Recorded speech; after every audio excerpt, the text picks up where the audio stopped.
Boa noite, igreja. Hoje nós vamos estar estudando na carta de 2 João. Eu vou trabalhar essa carta inteira com os irmãos. A gente já teve o privilégio aqui de estudarmos algumas cartas. Eu gosto de trabalhar normalmente cartas inteiras, né, de um capítulo. A gente já trabalhou Judas aqui inteira. A gente já trabalhou Filemon também, na EBD, e hoje nós vamos estar trabalhando segunda epístola de João. Né?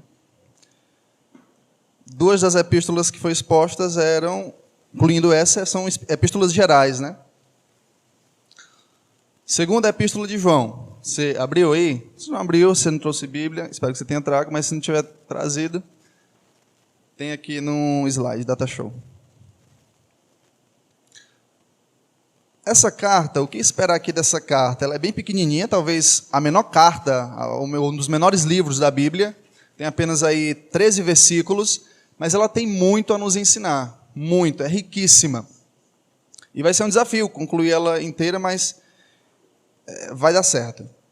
Essa carta, eu dividi ela aqui em 3 pontinhos básicos. Ela começa com a introdução aí, do versículo 1 ao 3. E o propósito que João quer escrever essa carta aqui é instruir os irmãos a andar na verdade. É ensinar que os irmãos devem andar na verdade. Ele já tinha escrito uma carta anterior, foi que a irmã Deide leu aqui, é 1 João. Ele escreve aquela carta para ensinar os irmãos, é um tratado teológico para a igreja. E essa carta, basicamente, ele pontua os pontos principais da primeira carta, essa segunda carta. Aqui ele ensina os irmãos a conhecer a verdade, ele instrui os irmãos a conhecerem a verdade, do versículo 1 ao 3. Do versículo 4 ao 5, ele instrui os irmãos a andarem na verdade. E do versículo 7 ao 11, ele instrui os irmãos a permanecerem na verdade. E o versículo 12 e 13 é a saudação final e ele encerra essa epístola. Vamos ler. Eu vou repetir de novo, depois a divisãozinha, para caso você queira anotar ou escrever algo aí. Vamos ler essa epístola. O presbítero, a senhora eleita e aos seus filhos, a quem eu amo na verdade, e não somente eu, mas também todos os que conhecem a verdade. Por causa da verdade que permanece em nós e conosco estará para sempre. A graça, a misericórdia e a paz, da parte de Deus Pai e de Jesus Cristo, o Filho do Pai, serão conosco em verdade e amor. Versículo 4.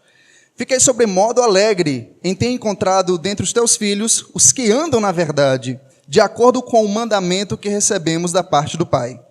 E agora, Senhora, peço-te, não como se escrevesse mandamento novo, senão que tivemos desde o princípio, que nos amemos uns aos outros. E o amor é este, que andemos segundo os seus mandamentos. Este mandamento, como ouviste desde o princípio, é que andeis nesse amor.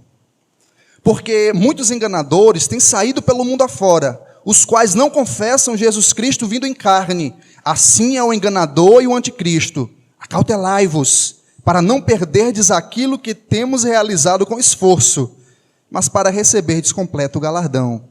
Todo aquele que ultrapassa a doutrina de Cristo e nela não permanece, não tem Deus.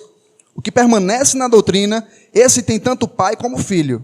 Se alguém vir ter convosco e não traz estas doutrinas, não recebais em casa, nem lhe dê as boas-vindas. Porquanto aquele que lhe dá boas-vindas, faze-se cúmplice das suas más obras. Ainda tinha muitas coisas a vos escrever. Não quis fazê-lo com papel e tinta, pois espero ir ter convosco. E conversaremos de viva voz, para que a nossa alegria seja completa. Os filhos da tua irmã eleita te saúdam. Se tiver alguma alma bondosa aí para pegar um pouquinho de água para mim, serei grato. Então, repetindo aqui a divisão que foi proposta nessa carta, do versículo 1 ao 3, eu já disse o propósito, João quer instruir os irmãos a viverem à luz da verdade. Se você percebeu aí do versículo 1 até o versículo 4, ele fala bastante a palavra verdade, direto. Do versículo 1 ao 4, ele fala a palavra verdade, eu acho que umas 5 vezes. Então, ele quer enfatizar alguma coisa, o quê? Os irmãos a andarem na verdade. Ele quer instruir os irmãos a viverem as suas vidas à luz da verdade. E o que seria essa verdade? Essa verdade, você pode estar substituindo essa palavra pelo evangelho. O propósito de João é instruir os irmãos a viver à luz do evangelho de Cristo que foi revelado. Verdade é todo o arcabouço, toda a escritura sagrada, é o evangelho revelado de Jesus Cristo. João aqui, ele já inicia a carta se apresentando. E ele não se apresenta normalmente como, eu sou João o apóstolo, normalmente como Paulo faz. Paulo se apresenta assim, ele sempre diz, olha, Paulo o apóstolo, mais ou menos assim, né? Aqui ele diz assim, o presbítero, ele se identifica como presbítero. Presbítero, os irmãos sabem que o papel do presbítero é o pastor. O pastor ele tem o papel de ensinar, de instruir as ovelhas, de apacentar o rebanho de Deus. E João se identifica como o presbítero. Por que ele se identifica como o presbítero? Lá no primeiro século não existiam outros presbíteros e não podiam confundir, caso João dissesse só o presbítero? Não. Por quê? Existia vários presbíteros, contudo, só existia um que era o presbítero, era só João. O presbítero era só João. Mas vários presbíteros tinham, né? Mas o presbítero, quando falava o presbítero, estava se referindo especificamente a João, já que ele era um dos últimos apóstolos vivos, ou o último apóstolo vivo, já que essa carta ela foi escrita lá pelos anos 90. Então, ele era sim o último apóstolo vivo, né? Então, quando se falava o presbítero, ninguém tinha dúvida de que estava falando de João. Ele era o presbítero.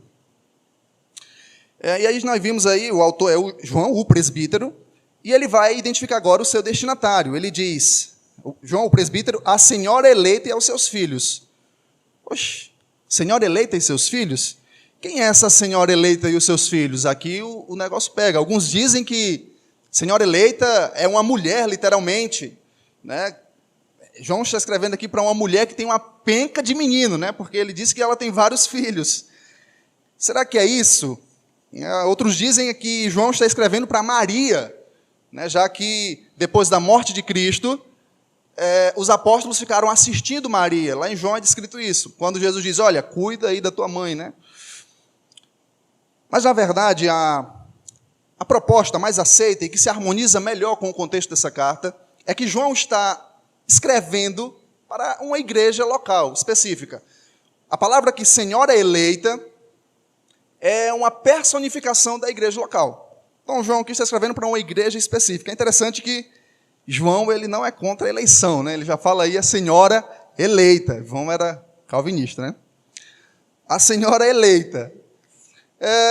Então, aí, o destinatário dessa carta é uma igreja local, alguma igreja da Ásia Menor. Essa epístola, ela tem o título de epístola geral. Por quê? Porque era uma epístola que ela circulava entre as igrejas da Ásia. É uma epístola católica, ou seja, universal. Ela circulava entre as igrejas. Ela não tem um destinatário específico, por exemplo, como Gálatas, que foi especificamente para a igreja da Galácia, ou como Corinto, que foi especificamente para a igreja de Corinto. Essa é uma epístola geral que ela passeia lá pelas igrejas. Uma igreja leu, passa para outra e passa para outra. É uma epístola geral. Então, o presbítero João, a senhora eleita e aos seus filhos. Os filhos dessa senhora, que é a igreja, são os membros que fazem parte dessa igreja.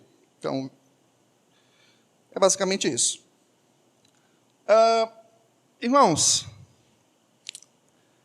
João, ele vê uma necessidade de escrever essa carta. É pequenininha, mas ele vê alguma necessidade de escrever essa carta. Ele disse que tinha muitas coisas a mais para dizer, mas que só vai falar tete a tete. E a necessidade que ele vê é a mesma necessidade descrita na primeira carta. É porque os falsos profetas, eles estão adentrando as igrejas. Porque naquele tempo, você lembra que quem dominava tudo era o Império Romano. E o Império Romano tinha estabelecido uma coisinha, eu acho que todo mundo sabe, a Pax Romana. Ou seja, tinha paz e tranquilidade, né? Roma construía várias estradas e isso facilitava muito as viagens missionárias e o avanço do evangelho. É benéfico. Contudo, também, isso servia para o mal, ou seja, as pessoas, os falsos profetas que eram ruins, eles também iam por essas estradas e se aproveitavam dessa facilidade de transação para ir às igrejas e semear as suas heresias. Então, João vê a necessidade aí de escrever essa carta, instruindo os irmãos a viverem à luz da verdade. E o primeiro encorajamento que João nos dá aqui é incentivar a igreja é a demonstrar a igreja a conhecer a verdade. Você observa, como eu já disse no início, que ele repete a palavra verdade várias vezes. Vamos ler aqui para ver quantas vezes ele fala a palavra verdade. Do versículo 1 ao 4, vamos ver. O presbítero, a senhora eleita e aos seus filhos, a quem eu amo na verdade, uma, e não somente eu, mas também todos que conhecem a verdade, duas, por causa da verdade que permanece em vós e convosco estará para sempre, três, a graça, a misericórdia e a paz da parte de Deus Pai e de Jesus Cristo, o Filho do Pai, estarão conosco em verdade e amor. Versículo 4, fiquei sobremodo alegre em ter encontrado dentre os teus filhos os que andam na verdade. Então João quer ensinar alguma coisa aqui. Conheçam o quê? A verdade. Conheçam a verdade. Esse é o propósito e é o estímulo primário de João ao iniciar essa carta. Olha, vocês têm que conhecer a verdade. Vocês têm que conhecer a verdade. E aqui já cai por terra aquela ideia de que a verdade, a Bíblia, a palavra, ela não pode ser conhecida porque ela é sobrenatural, mas ela é muito além da nossa imaginação, da nossa capacidade mental, e cada qual, ela é tão sublime que cada qual pode olhar ela e interpretar do jeito que quiser. Não. João aqui diz claramente no finalzinho do versículo 1 o quê? Todos os que conhecem a verdade, ou seja, a verdade ela pode ser conhecida. Ela deve ser conhecida. E essa é a instrução de João. A verdade, ela deve ser conhecida. E aqui, João já dá um pontapé nos falsos profetas. Por quê? Ele diz, olha, a verdade ela deve ser conhecida e ela pode ser conhecida, contrastando com os ensinos dos falsos profetas, que eles ensinavam o seguinte. A heresia que João está combatendo aqui é o gnosticismo. Os irmãos já conhecem muito bem essa heresia. Eles acreditavam que tudo que é matéria é má, e o espírito era bom, e o espírito tinha que se libertar dessa matéria má. Como é que o espírito se libertava dessa matéria má? Com um conhecimento que só eles possuíam. Só eles possuíam. Veja aqui o contraste. João está dizendo assim, olha, a verdade ela pode ser conhecida. Ela não pertence apenas a um grupo específico que detém um conhecimento secreto da verdade. A verdade ela deve ser conhecida, ela pode ser conhecida. Então já contrasta com os falsos mestres. Contrastam com aqueles de hoje também que se dizem detentores de uma revelação. Deus me revelou, Deus me disse. A verdade ela pode ser conhecida, a verdade ela é objetiva, a verdade ela é clara. E esse é o primeiro ponto que João estimula os seus leitores. A verdade ela pode ser conhecida. Conheçam a verdade. A segunda coisa, ainda no ponto maior de conhecer a verdade, que observamos no versículo 1 ao 3, é que a verdade ela gera um amor na comunidade. Ou ela gera um amor pela comunidade. Onde é que eu observo isso? No versículo 1. Leiamos o versículo 1. O presbítero, a senhora eleita e aos seus filhos, a quem eu amo na verdade. E não somente eu, mas também todos os que conhecem a verdade. Ou seja, a verdade ela produz em nós um amor pela comunidade. João diz, olha, eu amo vocês, eu amo a senhora eleita. Quem é a senhora eleita? A igreja. E João diz, não somente eu, mas todo aquele que conhece a verdade. Ou seja, a verdade produz em nós um amor e um zelo pela comunidade local. Produz em nós um amor pelos irmãos, um amor pela igreja. Irmãos, se você quer saber se alguém conhece a verdade, observe como essa pessoa se refere e se dirige à igreja de Cristo.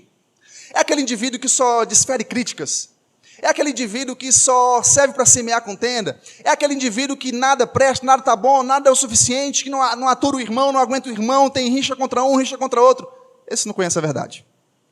Porque João coloca o fato de amar a igreja como algo muito óbvio para aqueles que conhecem a verdade. Ele diz, olha, não somente eu, mas todo que conhece a verdade ama a igreja.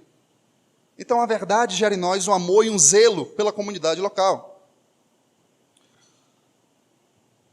Irmãos, a verdade é que os falsos profetas, eles desencorajam o estudo da palavra de Deus, eles desencorajam os irmãos a conhecerem a palavra de Deus, porque sabem e entendem o poder dessa palavra. Eles sabem que a palavra de Deus ela é poderosa, a verdade ela é poderosa. Os falsos profetas eles não conseguem subsistir diante de uma pregação poderosa da palavra de Deus. Os falsos profetas eles não conseguem ficar em uma igreja saudável onde a verdade é pregada com fidelidade. Não consegue. Tanto é que lá em Atos, Paulo diz que os falsos profetas vão entrar. Mas vão entrar enquanto ele estiver lá? Depois que eu sair, eu sei que muitos vão vir. Porque o falso profeta, ele foge de uma pregação fiel das Escrituras. Ele sabe que a Escritura, quando ela é exposta, ela abre os olhos dos irmãos, ela abre os olhos dos ignorantes. Ela tira a pessoa lá da ignorância. Ou seja, aquele que não conhece a verdade é induzido por qualquer vento de doutrina. Ele coloca um copo em cima da televisão e ora para abençoar o copo. Ele unge isso, ele unge aquilo. Mas quando a verdade ela é exposta com fidelidade, os falsos profetas não subsistem diante da verdade. Então, o ponto a qual eu coloquei aqui é que a verdade ela gera um amor pela comunidade. A terceira coisa aqui, que observamos no nosso texto, no versículo 2, é que a verdade, ela sustenta o amor na comunidade. Olha o que diz o versículo 2. Ele diz assim, por causa da verdade, ou seja, esse versículo 2 está ligado com o versículo 1. Ele diz, olha, eu amo a igreja do Senhor, e não somente eu, mas todos que conhecem a verdade. Por causa da verdade que permanece em vós e conosco estará para sempre. Ou seja, a verdade de Deus, ela não só gera em nós um amor pela comunidade local, como ela sustenta o amor na comunidade local. A verdade gera em nós um amor pela comunidade local e sustenta esse amor. Irmãos, sejamos sinceros. Nós não nos amamos aqui porque nós encontramos algum ponto em comum em algum irmão e essa é a causa de nós nos amarmos. Porque nós encontramos alguns gostos semelhantes, ou nós temos um temperamento parecido, ou porque nós frequentamos o mesmo local de trabalho, ou alguma coisa dessa natureza. Não. A verdade é que nós só conseguimos nos amar, nós só conseguimos nos mantermos unidos, nós só conseguimos promover a comunhão por causa da verdade. Por causa do poder da verdade. Porque se não fosse a verdade, irmão, se não fosse a verdade, isso aqui estaria destruído. Eu vou lhe dizer, não confunda as coisas. É possível uma igreja, ela estar reunida e não estar unida. Você entende?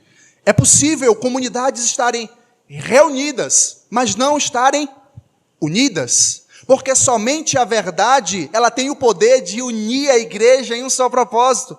Somente a verdade sustenta o amor na comunidade.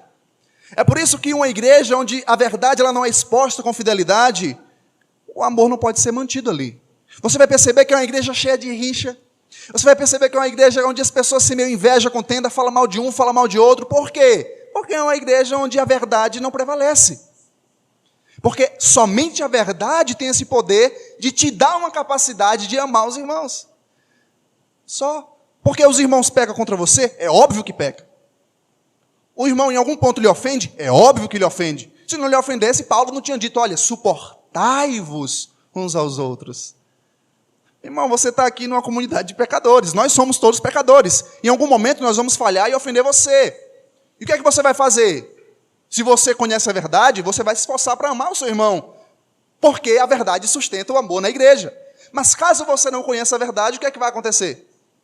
Você vai falar mal do irmão, você vai sair, que é o que mais normalmente acontece. Você entende? Então, a verdade, ela sustenta o amor na comunidade. A verdade, ela gera o amor e a verdade sustenta o amor na comunidade. É por isso que, e nós vamos ver mais na frente, como isso é poderoso contra os falsos profetas. É por isso que João incentiva a igreja a conhecer a verdade. E é isso, enquanto as pessoas, enquanto os indivíduos líderes não entenderem que só a verdade promove uma comunhão saudável da igreja, eles vão continuar inventando coisas e mais coisas para unir o povo. É campanha de 7 dias, venha receber sua cura, sua bênção, porque a verdade não está nos púlpitos das igrejas. Porque quando a verdade está na igreja, quando a verdade está nos corações, essa igreja é unida e não precisa de nada mais do que Cristo sendo pregado com fidelidade para que os irmãos permaneçam aqui. Você está entendendo? Se não há pregação da palavra, se não há fidelidade a Cristo, se não há uma exposição clara de quem Cristo é, tem que inventar um monte de coisa. Tem que reunir o povo de alguma maneira. Existem igrejas, eu não sei se no Brasil tem, mas existem igrejas onde tem um parque de diversões na igreja.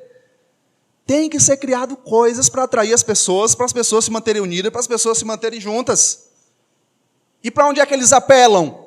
Para as vaidades dos indivíduos. Ou seja, você quer ser rico? Você quer dinheiro? Venha. É isso que eles apelam. Porque a verdade não permanece nessa comunidade. É simples. E agora, João, ele encerra essa primeira parte, no versículo 3. Vamos correr que o tempo está voando, meu Deus. Ele encerra essa parte do versículo 3 com a saudação. E essa saudação não é muito comum se você normalmente lê as cartas do Novo Testamento. Versículo 3. A graça, a misericórdia e a paz da parte de Deus Pai e de Jesus Cristo, o Filho do Pai, serão conosco em verdade e amor. Essa saudação aqui, se você for ver e comparar ela com outras cartas, ela não é comum. Inclusive, na Bíblia, aqui é o único canto onde diz que Jesus é o Filho do Pai, em uma saudação. Então, essa saudação não é comum. Normalmente, Paulo, quando vai dar uma saudação, ele diz graça e paz. João diz graça, misericórdia e paz. Então, ela não é uma saudação muito comum. Contudo, nós já conhecemos a graça, conhecemos a misericórdia, conhecemos a paz, já preguei sobre isso aqui, o pastor já pregou sobre isso aqui, os irmãos são cristãos e sabem dessa realidade nas suas vidas. E João encerra essa primeira parte afirmando o que ele falou no início: a verdade e o amor. Verdade e o amor. Então, nesse primeiro ponto, João lhe encoraja a conhecer a verdade. Agora nós vamos do versículo 4 ao versículo 6. E aqui João, ele vai partir para um aspecto mais prático da verdade. Ele vai lhe encorajar a andar nessa verdade. Vamos lá, vamos ler, do versículo 4 ao 6, diz assim, ó. Não só o versículo 4 mesmo. Fiquei sobremodo alegre em ter encontrado entre os teus filhos os que andam na verdade, de acordo com o mandamento que recebemos da parte do Pai. João diz que, de alguma forma, que eu não sei como, ele encontrou alguns irmãos dessa comunidade local. Ele diz aí, olha, eu fiquei sobremodo alegre em ter encontrado, né? Então ele encontrou alguns irmãos dessa igreja. E ele, ao observar esses irmãos, ele consegue confirmar, ele consegue atestar que esses irmãos andam na verdade. Esses irmãos não somente conhecem a verdade, mas eles andam na verdade. E João expressa aí a sua alegria. Ele diz, ó, fiquei sobremodo alegre em ter encontrado entre os seus filhos que andam na verdade. Meu irmão, eu acredito que não existe uma alegria maior para um pastor, para um líder, para alguém que exerce liderança, do que ver as pessoas, os seus liderados, as suas ovelhas, andando na verdade. O que é que João quer dizer aqui? Olha, aquele que conhece a verdade, ele obedece. Aquele que conhece a verdade anda em obediência. É o que ele quer dizer aqui no versículo 4. Aqueles que andam na verdade, obedecem, andam na obediência. Irmãos, é possível eu ter um cabeção, é possível eu conhecer muitas coisas relacionadas a Cristo e ainda assim eu ter uma vida imunda? É possível. É possível. Contudo, isso aí demonstra que o meu coração ainda não foi alcançado pela verdade de Cristo. Contudo, o mais comum que se observa é que todo conhecimento, ele de alguma forma desce para o coração, seja esse conhecimento bom ou seja esse conhecimento errado. Você pode observar. Tudo aquilo que está na nossa cabeça interfere diretamente na forma como nós vivemos. Se você acredita em algo, isso interfere nas suas escolhas, isso interfere na forma como você toma certas decisões. Deixa eu dar aqui um exemplo bem prático. Como todo conhecimento, ele não fica só no campo das ideias. Ele, de alguma forma, influencia a prática. De alguma forma. É um exemplo aqui bem tosco. Se você não enxerga... Pronto. se você não enxerga a igreja como o corpo de Cristo, ou se você não enxerga a igreja com estima, se em você não foi gerado um amor pela comunidade local, você troca de igreja como você troca de roupa. É um exemplo bem prático. O indivíduo troca de igreja como troca de roupa. Está entendendo? Porque para ele tanto faz, eu não gostei, eu vou para outra, eu não gostei, eu vou para outra, eu não gostei, eu vou para outra, e assim vai sucessivamente. Porque todo conhecimento aqui interfere na forma como eu vivo, como eu ando. E João está instruindo aqui, olha, todo aquele que anda na verdade, ele obedece. Ele diz assim, ó, eu fiquei sobremodo alegre em ter encontrado os teus filhos que andam na verdade, de acordo com o mandamento que recebemos da parte do Pai. Ou seja, quem ama, obedece. Esse é o ponto que João quer colocar aqui no versículo 4. Ele vai para o versículo 5 agora, e eu digo o seguinte, se João não falar de amor, João não é João. Você está entendendo? Porque ele é conhecido na história da igreja como apóstolo do amor, discípulo do amor, não é à toa. Tudo que João vai escrever, ele fala de amor. Deixa eu dizer um fato interessante da história da igreja. A história diz que João, já velho, já debilitado, já no fim da vida, ele era levado para a comunidade, arrastado pelos seus discípulos. E quando ele não conseguia mais falar, ele só falava uma coisa: amai-vos uns aos outros. Só o que João dizia já na sua velhice, quando não podia mais falar debilitado, ele dizia, bem baixinho, amai-vos uns aos outros. Então, se João não falar de amor, ele não é João. O amor, nas cartas de João, nas cartas joaninas, marcou o conteúdo das suas epístolas. E no versículo 5 ele vai falar sobre amor. Ele diz, e agora, Senhora, ou seja, igreja, peço-te, não como se escrevesse mandamento novo, senão o que tivemos desde o princípio, que nos amemos uns aos outros. Irmãos, não pense aqui que João está mudando de foco. João ainda está instruindo os irmãos a andar na verdade. Contudo, eu não falei no início, mas vou falar agora. Nessa carta, a verdade ela tem uma estreita relação com o amor. Você viu no primeiro ponto? A verdade ela gera um amor pela comunidade. A verdade ela sustenta o amor. E aqui, João vai fazer novamente essa relação entre verdade e amor. Eu falei no primeiro ponto que quem conhece a verdade, ele obedece. E o amor que João está falando aqui, ele diz que esse amor é vital para combater os falsos profetas. Os irmãos, vivendo dessa forma é vital, é de extrema importância para se combater os falsos profetas. Ele diz isso lá no versículo 7. Concluindo o pensamento, ele diz o seguinte, vamos ler do versículo 6 e do versículo 7. E o amor é este, que andemos segundo os seus mandamentos. Esses mandamentos, como ouviste desde o princípio, é que andeis nesse amor. Porque muitos, ou seja, concluindo, vocês têm que andar assim, vocês têm que viver assim, amor, porque muitos falsos profetas têm surgido. Ou seja, João está dizendo que viver em amor, andar em amor, combate os falsos profetas. Agora eu pergunto, como? De que maneira viver em amor combate os falsos profetas? Que amor é esse que João está falando que tem eficácia para combater os falsos profetas? Irmãos, o amor, tira essa ideia de que o amor é vermelho com coraçãozinho e laços. Está entendendo? O amor, muitas vezes, ele não é tão belo, bonito assim de ver. Não é. Por exemplo, um exemplo, eu levei minha filha para se vacinar uma vez, para nunca mais, eu não quero mais levar não. Porque a gente tem que segurar a bichinha, a gente tem que apertar a bichinha e fica se esperneando.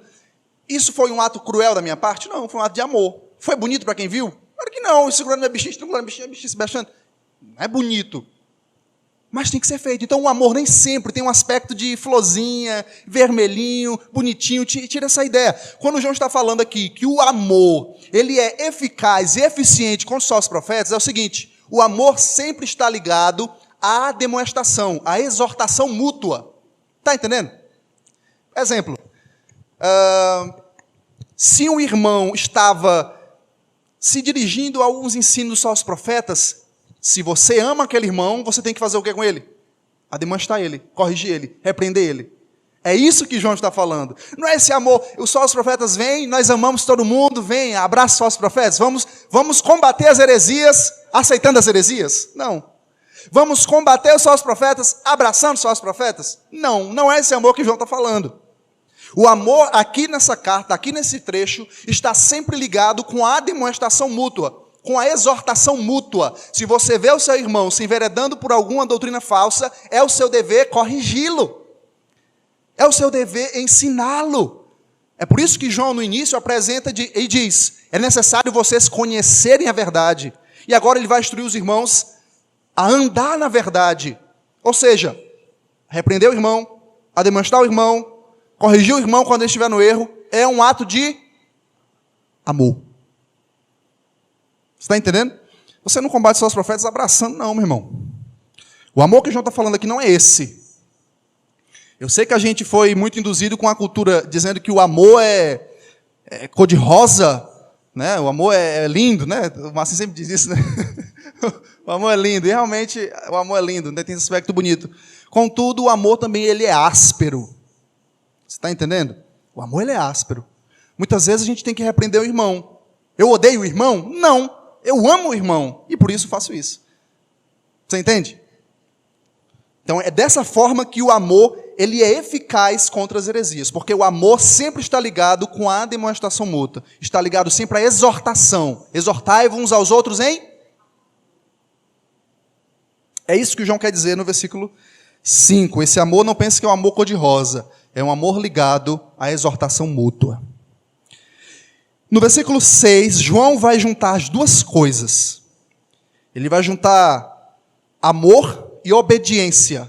Essas duas coisas. O que ele descreve no versículo 4 e no versículo 5, ele vai juntar tudo no versículo 6. Você está pegando aqui o fio da meada.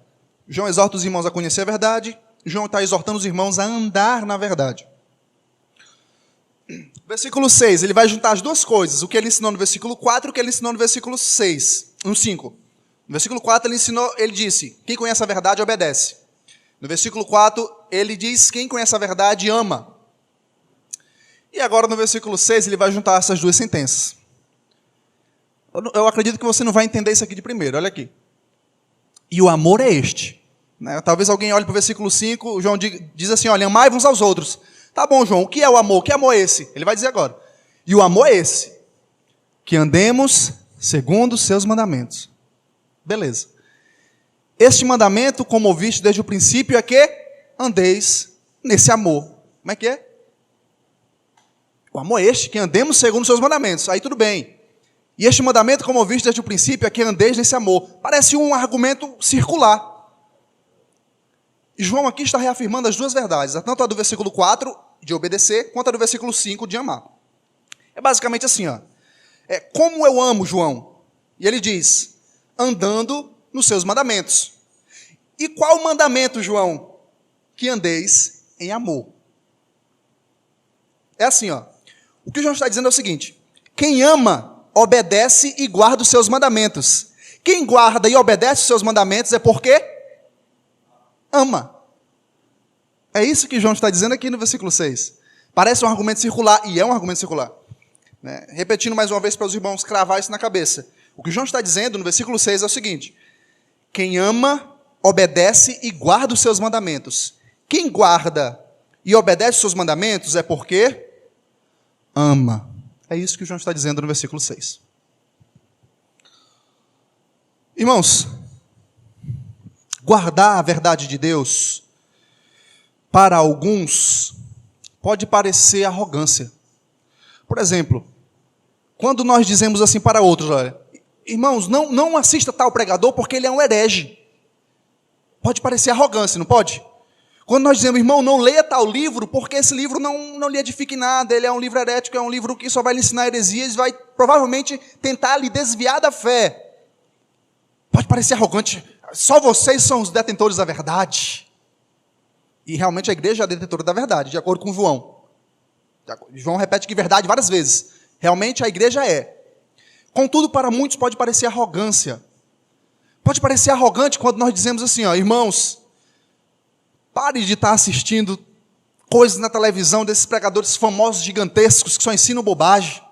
Pare de estar orando pelo seu copo d'água. Está entendendo? Pare de estar buscando direto campanha de 7 dias, de 8 dias, de 20 dias. Parece arrogante. Contudo, João diz, isso é amor. Porque o amor está sempre ligado à demonstração mútua, está sempre ligado à exortação entre os irmãos. Pode parecer arrogante, mas João chama de amor. Amor. Zelar pela doutrina de Cristo não é arrogância, é amor. Zelar para que os irmãos andem na verdade não é arrogância, é amor. Dizer, pare de ouvir David Leonardo. Agora eu peguei. Não é arrogância, é amor. Os irmãos se entregaram.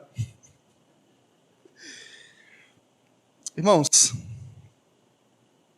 eu vou reafirmar 2 verdades, nós vamos para o ponto 3. Primeiro, eu digo que andar na verdade está estreitamente ligado ao amor. E o amor está estreitamente ligado à exortação mútua, como eu já estou reafirmando sempre.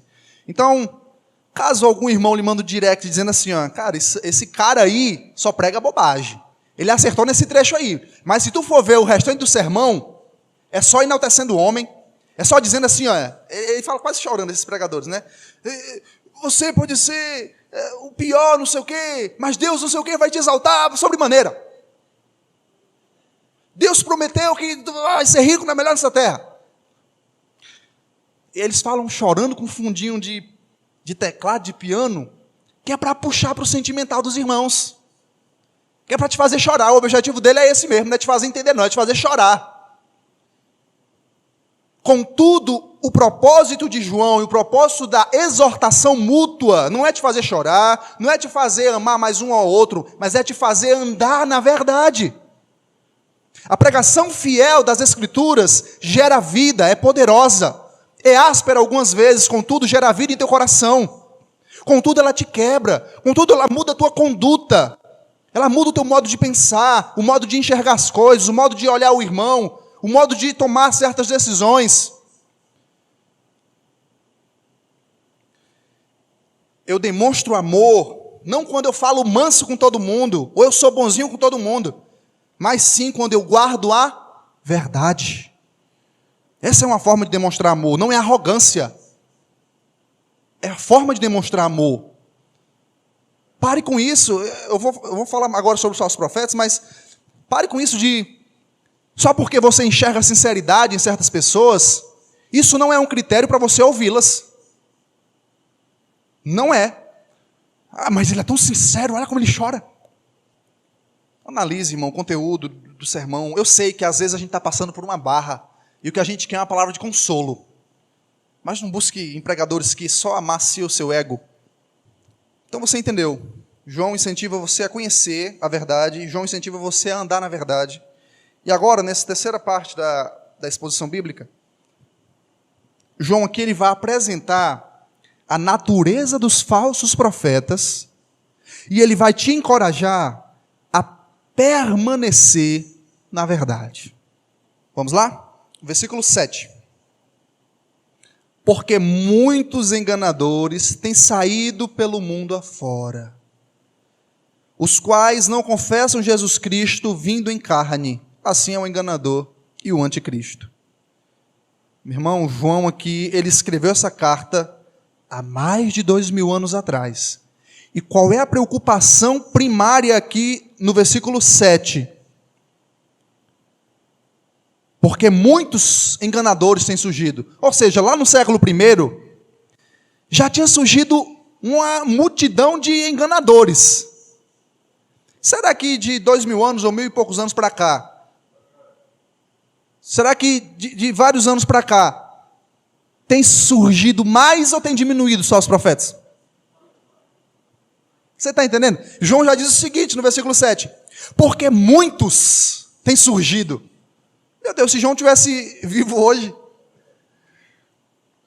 Muitos têm surgido. E como tem, meu irmão? E como tem surgido? E como tem surgido? Então essa é a preocupação primária de João, é que muitos falsos profetas têm surgido, têm ido ao mundo. E esses falsos profetas não só têm surgido e ficado ali no seu cantinho.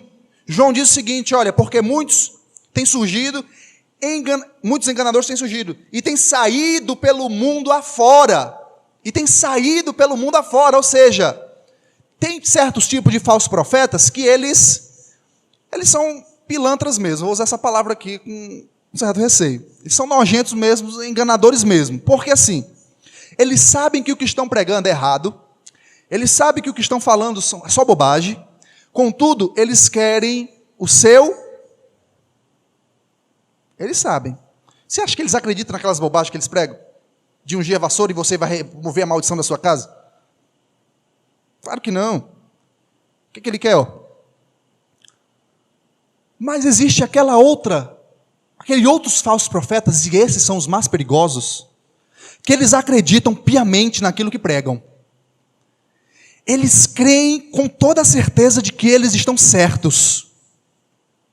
Eles acreditam que o que eles estão ensinando é palavra de vida. Eles acreditam que se as pessoas não forem por aquele caminho, estará na perdição. Existe essa classe. E eles acreditam tanto naquilo que pregam, naquilo que falam, naquilo que eles ensinam, que eles saem pelo mundo afora. Ele vai domingo de manhã na sua casa. Eles acreditam naquilo mesmo. E esses são perigosos. E aqui eu boto aquele adendo que eu falei no começo aqui. Sinceridade não é motivo suficiente para que você dê ouvido a eles. Porque eles são sinceros. Eles acreditam naquilo que pregam. Mas isso não é critério suficiente para você dar ouvido a eles. Não é. João diz, porque muitos enganadores têm saído pelo mundo afora. E agora aqui, João, ele vai nos ajudar a identificar um falso profeta. Em algumas outras cartas, ele é mais extenso. Essa daqui só tem 13 versículos, então não espere lá uma grande abrangência. Se você quer saber identificar um falso profeta de maneira mais abrangente, você leia Judas, você leia 1 João. Né? Normalmente Judas, porque Judas vai dar as características direitinho desses danados. Vai dizer como é que é a conduta deles, o que é que eles realmente querem. João aqui vai dar apenas 2 pontos para nós identificarmos esses falsos profetas. E o primeiro desses pontos que João vai nos dar aqui, é que os profetas, esses falsos profetas, eles distorcem a doutrina a respeito de Cristo. É a primeira coisa. E ele diz isso no versículo 7. Ele diz assim, porque muitos enganadores têm saído pelo mundo afora, os quais, aqui não confessam Jesus Cristo vindo em carne. Assim é o enganador e o anticristo. Primeiro ponto. Esses falsos profetas que têm surgido pelo mundo afora, que vai domingo na sua porta, eles distorcem a doutrina a respeito de Cristo. É isso que João está dizendo. João aqui, ele está falando dos gnósticos. Vocês lembram que eu falei no início que a heresia que ele está combatendo é o gnosticismo? E os gnósticos, uma das linhas do gnosticismo, era o docetismo. Docetismo. O que era o docetismo? É a ideia de que Jesus, ele não era matéria, ele não era carne, porque a matéria, de acordo com eles, era ruim. A carne era ruim. Então Jesus, ele não era carne. Ele apenas parecia ser carne, mas ele não era. Ele era espírito. Não era carne. Se você tocasse nele, a mão passava, de acordo com eles, né? Ele não era carne. Ele era somente espírito. E João vai combater isso. Ele diz, olha, tem surgido muitos falsos profetas, os quais não confessam que Jesus Cristo veio em carne. Você está entendendo? E qual é a implicação lógica de dizer que Jesus não encarnou? Porque essa doutrina da encarnação de Cristo, ela foi muito atacada. E hoje ela ainda é muito atacada. Porque isso, aparentemente, é um escândalo, uma loucura. Olha, Deus em sua glória, em sua majestade, em seu esplendor, se fez homem. Foi lá para a barriga de Maria, cresceu como um homem, viveu, ele era 100% homem, Não era 50% homem, 50% Deus, ele era 100% homem e 100% Deus. Vive como um ser humano, normal, comum, sujeito às mesmas paixões, contudo sem pecado. Precisa de muita fé não para crer nisso aí? É por isso que a fé ela só é gerada por Cristo. Eu mesmo, por você mesmo, você não acredita nessas coisas. Somente Cristo gera essa fé em nossos corações. E essa doutrina da encarnação de Cristo foi muito atacada nos séculos primeiros. E ainda hoje é. Por mais que as pessoas não neguem, esses falsos profetas não neguem a Cristo, eles distorcem a doutrina sobre Cristo. Ou seja, se você perguntar para alguns desses, que você quer identificar se ele é falso profeta, pergunte sobre Cristo. Como é que você enxerga Cristo? O que você tem a dizer sobre Cristo? Eles não vão negar Cristo. Contudo, eles vão dizer sim ou não. Cristo foi um profeta sensacional. Cristo, ele teve uma vida ótima. Ele morreu, tudo direitinho. E Cristo, ele é Deus? Não. Aí não é. Aí não pode ser. Você quer identificar uma heresia? Veja como ele transmite a Cristo. Você quer identificar um falso profeta? Um falso profeta não é somente aquele que distorce, mas é aquele que não ensina a respeito de Cristo. Porque em muitas igrejas aí pode não distorcer a doutrina de Cristo, contudo também não ensina. Não ensina sobre Cristo. E uma igreja que não tem como base, como fundamento primário, Cristo em sua essência, Cristo nos seus púlpitos, Cristo nos corações dos irmãos, não é uma igreja saudável. Não é uma igreja saudável. Quer identificar um falso profeta? Observa como ele fala a respeito de Cristo. Ou se ele fala de Cristo, se ele só fala do teu coração, se ele só te exalta, se ele só te enaltece, se ele só quer que você lá para cima, é um falso profeta. Observa o conteúdo do sermão. O que é que ele está falando aí? Ele está só querendo te fazer chorar? Ele está só querendo te encher tua bola, dizer que tu é o bambambam, que tu é o ponto fraco de Deus? É um falso profeta. Porque não tem Cristo centrado ali no sermão, não tem Cristo centrado ali na mensagem. Porque somente Cristo tem o poder de quebrantar um coração de um pecador. Uma mensagem palatável pode até me fazer chorar, mas nunca me fará mudar. Nunca me fará mudar. Quem tem o poder de te fazer mudar é Cristo. É Cristo, meu amigo. Quando você se depara com a beleza e com a magnitude de Cristo, você não subsiste. O seu orgulho não subsiste. A sua soberba não subsiste. Você é quebrado. Eu lhe garanto. Você é quebrado. Você é humilhado diante da beleza dele. Você é humilhado. Veja o que aconteceu com os profetas que viram o vislumbre da glória de Deus. Eles caíam. João, em Apocalipse, cai como morto ao observar a beleza de Cristo. Então, somente Cristo, exposto de maneira completa, de maneira poderosa, de maneira plena, tem a capacidade de mudar um pecador, tem a capacidade de atrair pessoas que querem realmente mudar de vida. E é por isso que eles distorcem a doutrina de Cristo. Porque sem Cristo não tem salvação. Se Cristo não tivesse vindo em carne, como ser humano, nós não poderíamos ser salvos. Porque quem foi que pecou? Foi uma jumenta, uma cabra ou foi um homem? Um homem. Quem é que devia morrer? Um homem. Quem é que devia pagar o pecado 100% ali? Um homem. Cristo tinha que vir em carne. Ele tinha que vir em carne. E ele tinha que ser Deus. Porque o nosso pecado, pode-se dizer isso aí, a ofensa é proporcional a quem foi ofendido. Quem foi ofendido foi Deus. Então quem é que tinha que morrer? Alguém tamanho de Deus. Quem é tamanho de Deus? Só Deus. É isso. É por isso que mexer na doutrina de Cristo só traz desgraça. É por isso que nós não podemos combater esses falsos profetas com um abraço. Olhando para eles dizendo, é sincero. Não. É sincero, pois eles estão sinceramente enganados. Então, se você quer conhecer um falso profeta, observa como ele distorce a doutrina de Cristo, ou se ele prega Cristo, ou se ele apresenta Cristo, como é que ele fala, como é que ele se dirige. Será que ele fala com empolgação sobre Cristo, sobre o que Cristo fez na cruz? Isso é mais importante do que as coisas daqui? Como é que ele apresenta Cristo? Observe isso. Segundo, veja se ele ultrapassa a doutrina de Cristo. É o que João vai dizer no versículo 9. Olha aí. Versículo 9. Todo aquele que ultrapassa a doutrina de Cristo e nela não permanece, não tem Deus. Então, primeiro, observa como ele apresenta Cristo. Segundo, observa se ele ultrapassa a doutrina de Cristo. Como assim se ele ultrapassa? Vou te dar um exemplo muito prático.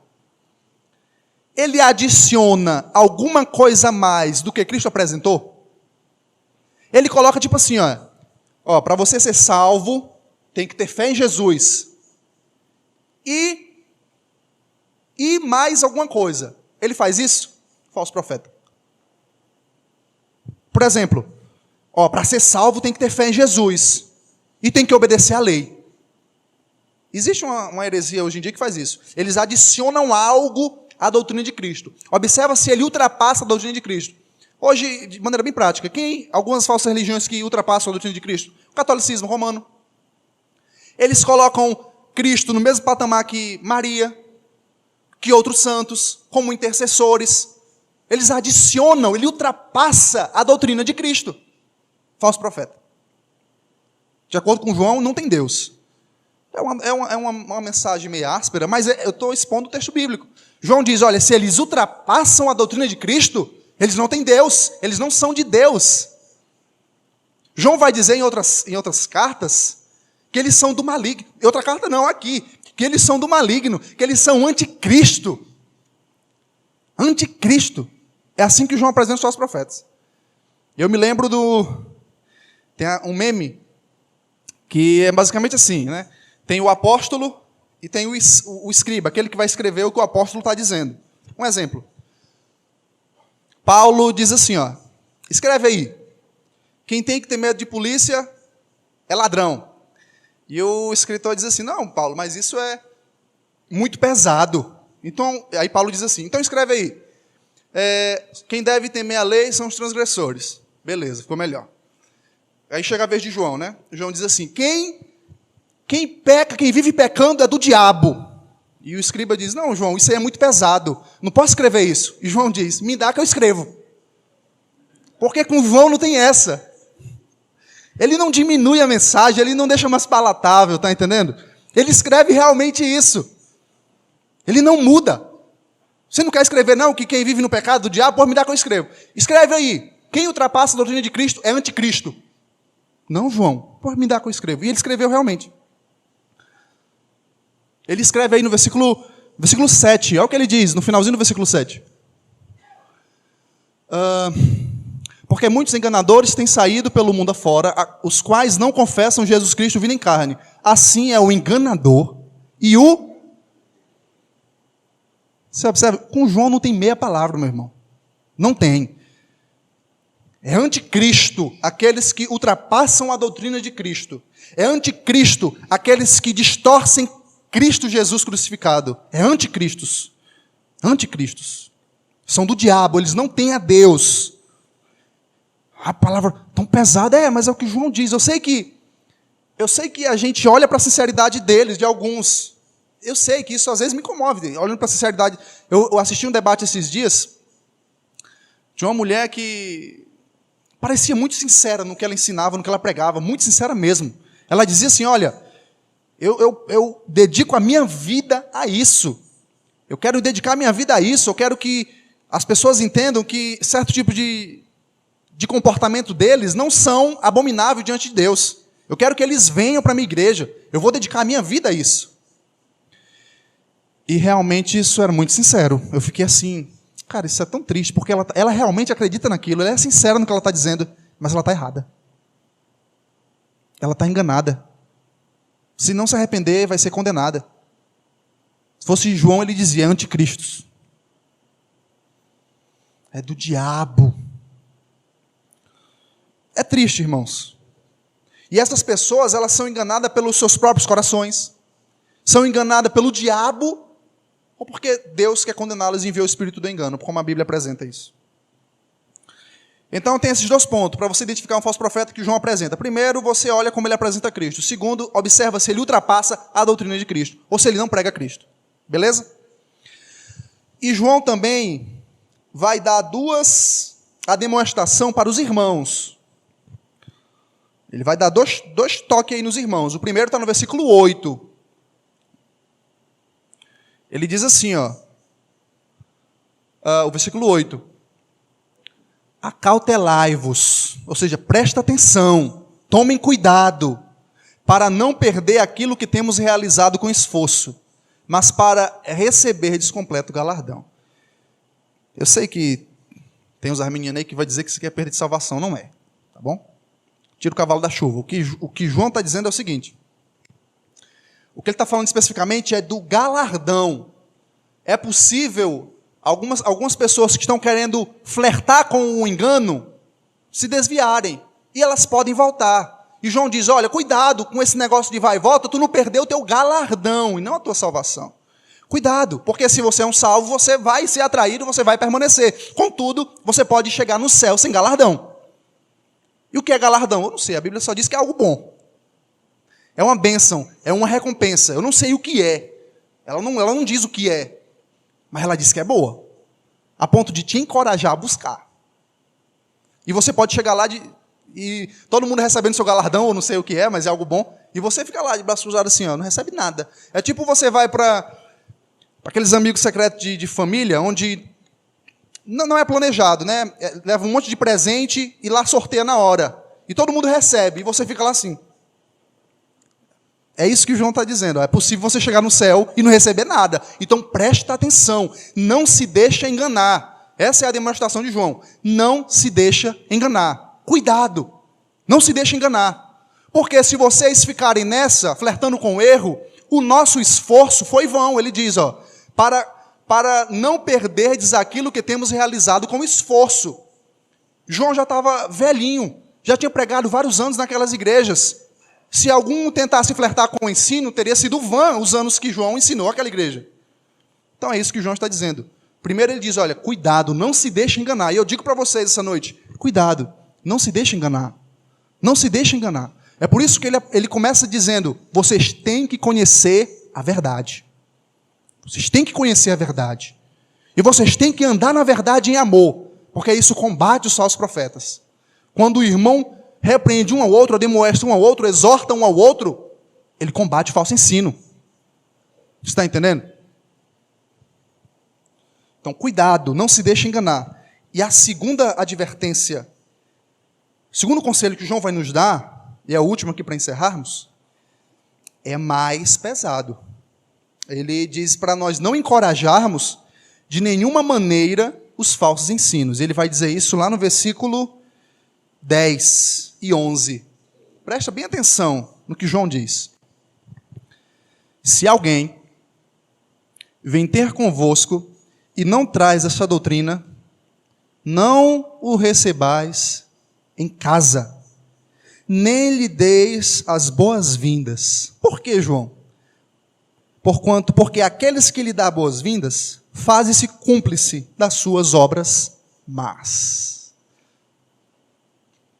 Você já ouviu aquela pessoa que diz assim, olha, falando de Deus, para mim, tá bom. Eu retenho o que é bom e ignoro o que não presta. Você já ouviu esse tipo de pessoa? João diz o seguinte, olha, se você receber ele na sua casa, se você encorajar eles de alguma maneira, você é participante das suas más obras. Lembra lá do meme? João escreve mesmo. Ele não ameniza, não.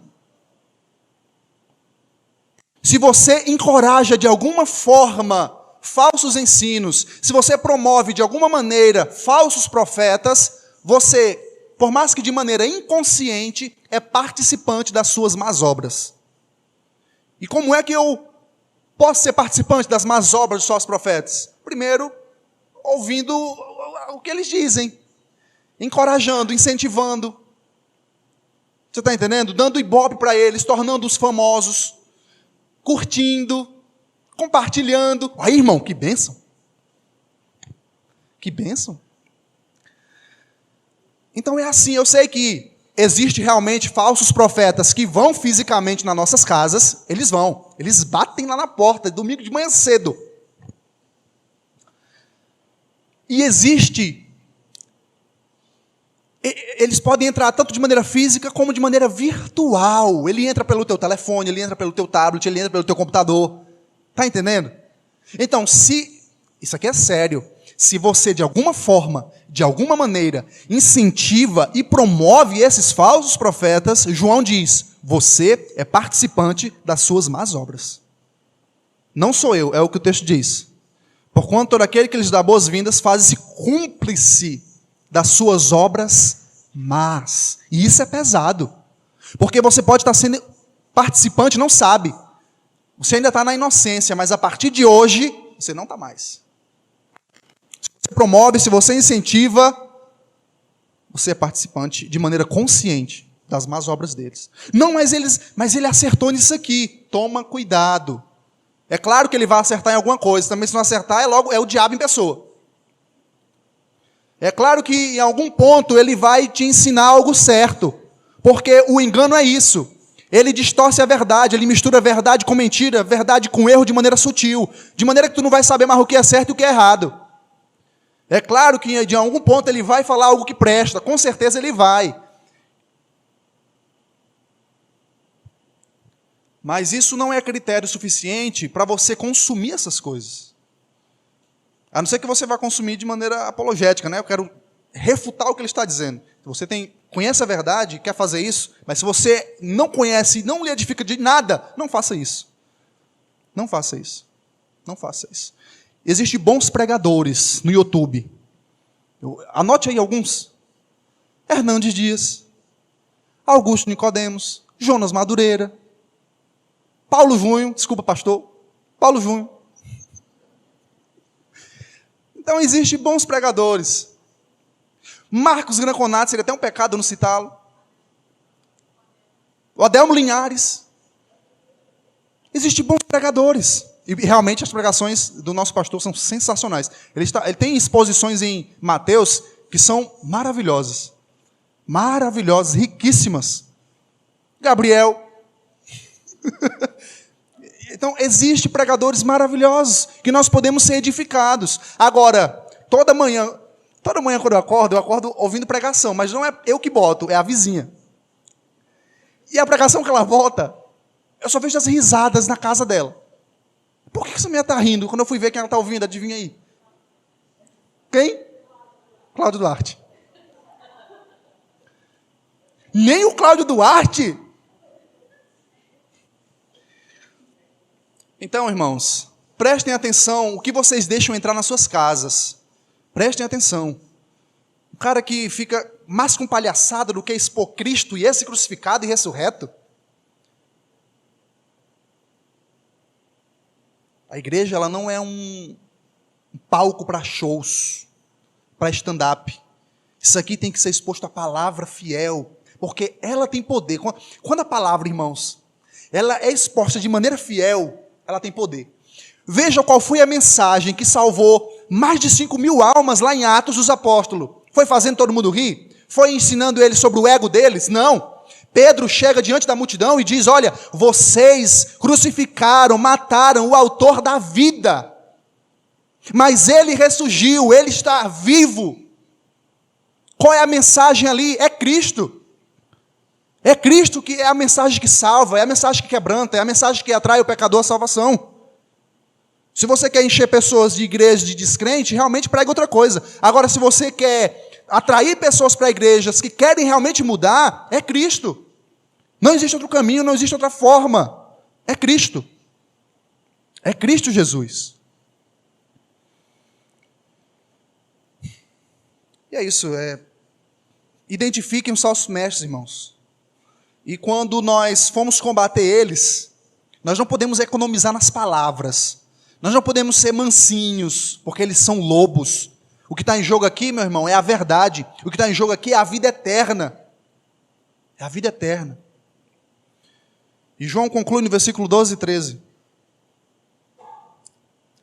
Diz assim, ele ainda tinha muito para falar. Ainda tinha muitas coisas que vos escrever. Não quis fazê-lo com papel e tinta, pois espero ir ter convosco. Imagina, se por carta João fala assim, imagina pessoalmente. E conversamos de viva voz, para que a nossa alegria seja completa. Último verso. Os filhos da tua irmã, ou seja, a igreja vizinha, eleita, te saúda. Os filhos da tua irmã eleita te saúdam. Então João encerra, concluindo, dizendo, expressando o seu desejo de querer visitar os irmãos. Irmãos, eu concluo dizendo o seguinte. Pode ser que na inocência, reafirmando algumas verdades, pode ser que na inocência nós tenhamos sido participantes das más obras deles. Pode ter sido que eu divulguei sem querer, ou porque eu não sabia, eu era inocente realmente, eu não conhecia o conteúdo do sermão, eu não sabia o caráter desse indivíduo, e eu realmente propaguei essas heresias, ou esses hereges, eu promovi. Mas eu quero lhe encorajar nessa noite a conhecer de maneira profunda a verdade de Deus, a andar intensamente na verdade de Deus e a permanecer na verdade de Deus. Só assim experimentaremos o poder avassalador que a verdade tem. Só assim. Oremos.